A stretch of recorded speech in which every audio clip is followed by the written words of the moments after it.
Hello बच्चों, चलिए प्रश्न को पढ़ते हैं। बीजांड विन्यास का वह प्रकार जिसमें अंडाशय युक्तांडपी, एक कोष्ठीय व बीजांड परिधि पर होते हैं कहलाता है। एपिकल बीजांड विन्यास, भित्तीय बीजांड विन्यास, तीसरा है सीमांत बीजांड विन्यास और चौथा है परिभित्तीय बीजांड विन्यास। तो चलिए बात करते हैं इस प्रश्न की मुख्य अवधारणा। और इस प्रश्न की मुख्य अवधारणा में हम सबसे पहले बात कर लेते हैं कि बीजांड विन्यास या बीजांड न्यास क्या होता है। तो बच्चों, अंडाशय में बीजांडों के लगे होने का जो क्रम होता है, अंडाशय में बीजांडों के लगे होने का क्रम, इसे कहा जाता है बीजांड न्यास।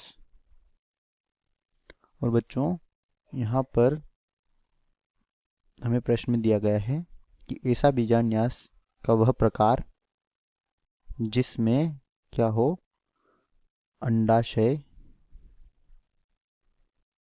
कैसा हो, युक्तांडपी, कैसा हो, युक्तांडपी, यानी कि जिसमें सभी अंडक जो है यह कैसे हो, एक दूसरे से जुड़े हुए यानी कि संयुक्त हो, और एक कोष्ठी हो, एक कोष्ठीय हो, यानी कि पूरा अंडाशय जो है वह एक कोष्ठ से बना हो या उसमें और कोष्ठ हो ही ना।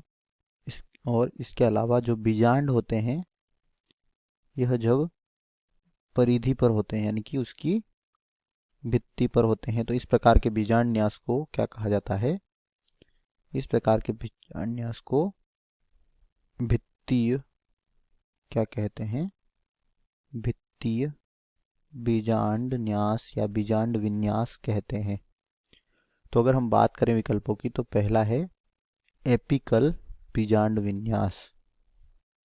और बच्चों, इस प्रकार बीजांड विन्यास यह नहीं होता है। इसके बाद बी है भित्तीय बीजांड विन्यास, ये हमारे प्रश्न का उत्तर है, तो ये तो सही है। इसके बाद सी सीमांत बीजांड विन्यास। तो बच्चों, सीमांत बीजांड विन्यास जो होता है यह मटर में पाया जाता है। इसमें जो क्या होता है, बीजांड न्यास होता है, यह एक अंडपी जायांग में मिलता है। इसमें केवल एक अंडक उपस्थित हो, तो यह भी यहाँ पर गलत हो जाएगा। और डी है परिभित्तीय बीजांड विन्यास। तो बच्चों, परिभित्तीय बीजांड विन्यास जो होता है यह किसमें मिलता है, युक्तांडपी